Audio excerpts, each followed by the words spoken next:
Hi, academic besties. It's been a minute since I have posted a video or even given an update on what's going on. But the reason that I have not been able to post so much is because I have been obviously busy with my own project, which is my PhD project.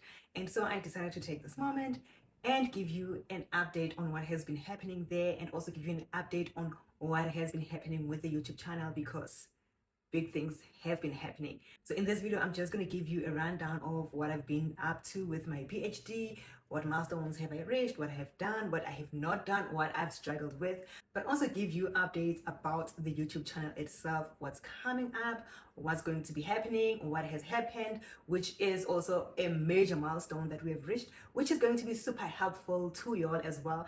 Plus, there's a new tool that I want to share with you that will scale up and speed up your literature review writing process.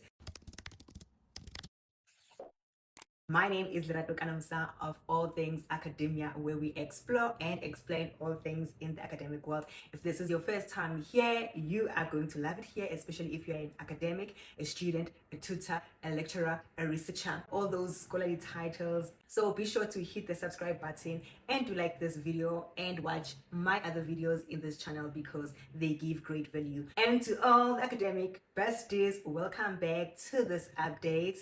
I hope you're going to enjoy it because it's going to keep you on the knowing of what's happening, what's been happening, what's going to happen. So that's basically what we're going to talk about here. So currently I am working on my chapter 2, which is my literature review. Honestly, I had this for the longest time in an outline format. So I had an outline with headings and subheadings and points under those headings. So what I have done is I arranged it into thematic headings and make sure that all the material that aligns or go under the theme is actually under the theme. So I had it in an annotated bibliography where I had an author and has summarized what they say, especially the points that align with that particular theme or heading where I had placed them.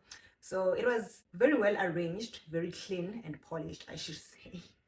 But it was not written up, it was just bullet point format. Yeah. But what I have done with my PhD so far, oh, actually, it's a lot. But what I've been doing recently that prevented me from posting as much and having time to record is I was actually writing up my chapter 3 and my chapter 4. Those chapters also, I had them in bullet point format or a detailed outline format. But what I needed to do was write it out. So if you had watched my previous video, you'd know that I'm taking a narrative approach to my PhD using narrative theology, which is one of the methods that I'm using to write this up. So what I have done is put things into bullet points and I was going to write it now in a storytelling way that has a good flow. So that's what I've been doing with my chapter 4, which is data presentation. Then I wrote up my chapter 3, which is theory and method. I did decide to actually combine the theoretic chapter and the methodology chapter together and have a theory and method chapter. This was after a long struggle of trying to find a theoretic framework or a theory that fits well with my study, which I didn't eventually. So I've spent the better of the past 2 months trying to construct what I call a conceptual framework that I can work with. So I have written that up and then written the methodology section part.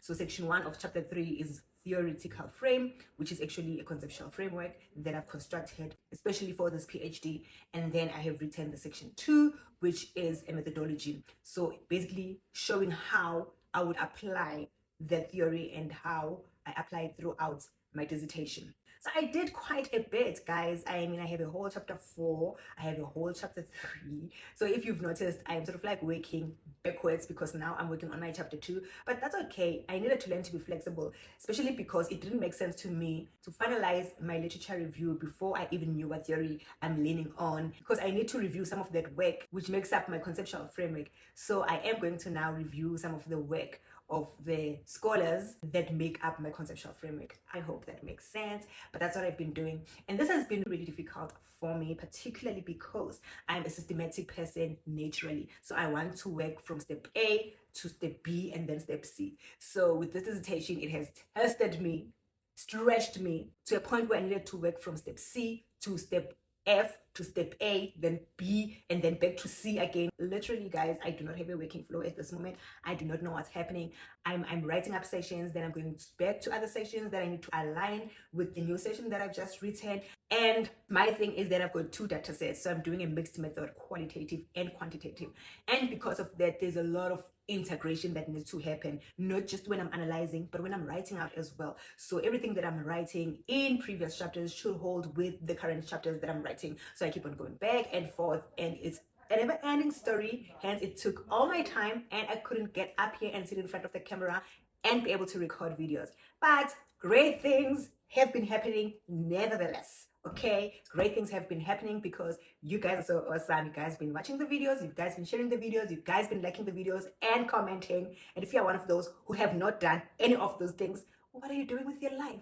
Just get on it and just leave a like or a comment, even a heart, guys. Like, come on. My name is Lerato for a reason. I am love. Okay, just leave a heart there as a symbol of my name. Getting people to like my videos. So that's what's up, guys. That's what's been happening with my PhD. Now moving along to my YouTube channel. The channel has reached the required amount of subscribers and the required watch time to be monetized for the first part. So the first part of monetization in YouTube unlocks membership programs and super things. So let's start with the super thanks. So the super thanks business is down here below. This is the button you click on if you want to say thank you for the content that I create in this channel. So if you are watching a video and you find value in that video and you want to send a little something to me as appreciation, or to just say thank you for the information or for the value that you found in that video, you could click that button that says super thanks and you decide on what you want to send. Okay, so there's different amount, and the higher you go on the scale, the higher amount you can send to me to buy myself a cup of coffee or to get a new mic, because seriously, I have no idea what's happening with this mic. This is a way that you can support the channel, especially because the content that I create does take time, and for me to actually create it and upload it, edit it for that matter, takes time as well. So if you want to support me to be able to continue to create helpful content such as those that I've created in this channel, then you can just click up that button and say thank you. Obviously, this is monetary support, but you can also support me in other ways that are not monetary. For example, you can click the like button and leave a comment, even a simple thank you or what's up, academic bestie. That will do too as a support. Or you can even share my videos with your colleagues, with your friends, with your fellow classmates if you're a student, so that more people get to watch my videos and get the same value that you are getting from this video. Now for some really exciting news, the membership programs. The membership is live in this channel and you can now join the membership. There's 2 levels to the membership. The first level is a very affordable price, almost close to nothing, that you will pay every month to be part of this channel's membership. And being part of that membership will allow you to have special emojis, a membership badge, and to be able to chat with me live during my live stream, to be able to decide on what kind of videos that I should make for this channel. So you get to be part and to have a say in the production of this online academic coaching. You can decide on what videos you want to see, on what topics should I tackle, and on what specific things you want me to cover in those videos. Okay, that's a membership privilege where you can take polls and you can vote. And whenever I make a video about something that needs a template, membership privilege is that you get those templates for free, just because you are a member and you don't have to do things from scratch. Of course, those who are not members, you still be getting value because you'll be learning how to make those things yourself. But if you want the shortcut or the easy way out, you can just join the membership program and get those templates for free. This first level of the membership is called the Smart Scholar level, and you get all the benefits that I've just spoken about. Now, the second level of the membership is called Advanced Academic. Okay, the name says it all. All right, obviously this is a bit higher in the pricing, but still very little, considering the fact that it's less than a price of a burger. Like, it's less than a price of a famous student burger meal. So it's really not that expensive for you as a student or as a teacher or as a tutor or whatever academic level you are in. Now, this level unlocks exclusive videos, deeper chats, exclusive live streams, when we get to have one-on-one and talk about certain issues that you're going through your academic journey, so that I can step in and try to help you with those specific issues according to a specific topic and discipline, especially because the videos that I put out on YouTube are mostly general. They cover across all fields and all methods and all theories. But if you are a member in the advanced academic, we get to tackle your project within your specific discipline and within the framing of the theories that you are using and the methodology that you have chosen for that specific project. You will also get early access for some templates, but also you get more advanced and more detailed templates than those in the Smart Scholar level, because you are an advanced academic after all in this membership program. What is really cool about this specific membership program leads us to the other part of an update today. I'll be creating certain digital academic products that I'm going to sell on my online store. So if you are a member, you get to test those products and be able to give feedback on those products and how they can be enhanced to help the scholars even more. You get first steps and you get to test out and approve those products. Talking about the front row seat. Now that we have covered the perks that you'll get in these membership programs, please do join this membership.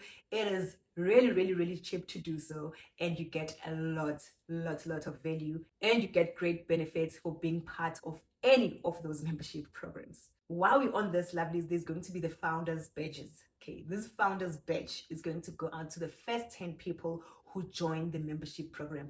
You're going to get the founders badge for that program, and you're going to get first priority for everything that is offered as part of that membership. And when we come to membership gifting, such as products or different softwares that come from different brands, then you get to be priority because you are a founding member. So join as quick as possible so you can get your founders badge. So now the announcement that I am most excited about is, drumroll, our upcoming literature review series. Oh, besties, this has been a long time coming, but I want to say I heard your cries, I have heard your request, and I am here to deliver, all right? So we're going to have the series that we do on literature review. We're going back to the basics, to the advanced things, to the tricks and hacks. We're covering it all. So we're going to talk about what a literature review is actually, in a way that senior academics do not want us to talk about it, because the way they've taught us and what they've made us believe about what a literature review is, it's really not helpful, all right? So I want you to understand it and perceive it in this new, easy way that I will tell you about, that will help you ace your literature review. Secondly, we're going to talk about how to organize a literature review, because there is so much more than just thematic and methodologically and chronologically, ways that you can actually organize a literature review that will make the most sense, give it a good flow, and make it critical. But we're also going to talk about the thing that your professors will never tell you about, and this is how to read fast for a literature review and still get the key information that you need. Because who has all the time to waste reading a million of articles? Seriously, this is what I'm going to teach you. And finally, I'm going to talk about how to actually write a literature review in the most clear and critical way. Because writing a literature review is actually a skill. Making your arguments through the arguments of other scholars is no child's play, but there is an easy way to do it. And I'll be giving templates to the members of the channel so that you are able to organize your literature very well and be able to follow those prompts in those templates and get the most out of your literature and organize it in a way that not only makes sense, but that is critical and is of high standard. And I know this, lovelies, because I do not remember writing a literature review that got anything less than first class. I write first class literature reviews, and this is what I'm going to teach you in this series. Plus, I'm going to be sharing a tool that is so easy to use, but super helpful in finding literature, in dealing with the writer's block of literature, in helping you to arrange that literature, and giving you the key information of every article or every source that you're going to use for your literature. Seriously, there will be no gatekeeping in the series at all. So look out for that coming through from next week onwards. So be sure that you have subscribed to this channel so that you get updated as soon as I upload those videos for that series, and that you do not miss any of those videos, because they are all important. To be sure that you don't miss any of those videos, you need to click the bell icon next to the subscribe button so that YouTube notifies you every time I upload a video. So besties, I hope you enjoyed my PhD updates and the channel updates, and you are looking forward to what is coming in this channel. I'm gonna go back now to my working space and continue working on my literature review. If you are a member, then you can come along with me as I write, because I do this live stream, which are basically writing sessions where I sit and write together with those who are part of the membership program, so that we can write together and be able to assist each other where we get stuck, and most importantly, help each other through our writer's block, because that is the devil in all academic writing process. Let me get back to working, lovelies. I will see you in the literature review series videos as I project to you love and grace in the way of 2 Corinthians 13 verse 14.